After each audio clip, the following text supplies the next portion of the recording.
না চাইতে সামনে চলে এলো এক সুবর্ণ সুযোগ। বিশেষ তিথিতে পড়েছে এবারের মৌনী অমাবস্যা। দূর করে ফেলুন আপনার জীবনের যাবতীয় সমস্যা। এই মৌনী অমাবস্যায় করে নিন কয়েকটি ছোট্ট কাজ। জানেন কি এই মৌনী অমাবস্যা, কেন এর এত মাহাত্ম্য, এবছর ঠিক কোন দিন পড়েছে মৌনী অমাবস্যা, কি কি করবেন মৌনী অমাবস্যায়, দেখে নিন আজকের ভিডিওতে।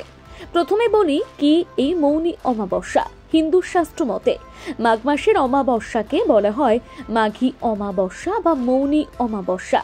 অনেকে একে মৌন অমাবস্যাও বলে থাকেন, অনেকে একে দর্শা অমাবস্যাও বলে থাকেন। এবারে বলি এর নাম কেন হঠাৎ মৌনী অমাবস্যা হলো। মৌন শব্দের অর্থ হলো চুপ করে থাকা বা নীরব থাকা। পুরাণ অনুযায়ী মৌনী অমাবস্যায় ঋষি মনুর জন্ম হয়েছিল। দাপর যুগ নাকি এই দিন থেকে শুরু হয়েছিল। এবছর মৌনী অমাবস্যা কত তারিখ পড়েছে জানেন? এবছর মৌনী অমাবস্যা পড়েছে 9 ফেব্রুয়ারি, যার তিথি শুরু হবে ভোর 3:32 তিথি থাকবে রাত 11:58 পর্যন্ত। এবারে বলি মৌনী অমাবস্যা পালনে কি লাভ। আসলে মৌনী অমাবস্যা পালনে সবচেয়ে বড় যেটা লাভ সেটা হলো মানসিক শান্তি পাওয়া যায়, পাশাপাশি রোগ মুক্তি ঘটে। হ্যাঁ, অশ্বমেধ যজ্ঞের সমান পুণ্য লাভ হয়।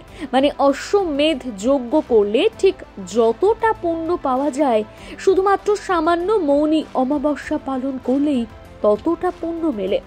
আর গঙ্গায় স্নান করলে অমৃত স্নানের ফল মেলে আর সমস্ত পাপ ধুয়ে যায়। কিভাবে পালন করতে হয় মৌনী অমাবস্যা?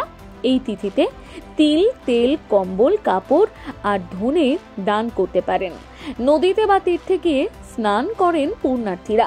ভক্তদের অনেকেই উপবাস থেকে ধ্যান করেন, পাশাপাশি মৌনতা অবলম্বন করেন।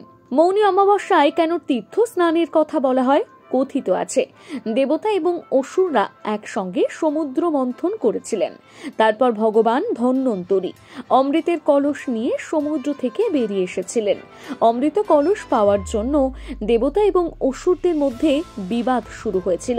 দুই পক্ষের টানাটানিতে কলস থেকে অমৃতের কয়েক ফোঁটা প্রয়াগরাজ, হরিদ্বার, উজ্জয়িনী এবং নাসিকে গঙ্গা নদীতে পড়েছিল। সেখান থেকেই এসেছে মৌনী অমাবস্যায় তীর্থ স্নান বা গঙ্গা স্নানের প্রসঙ্গ।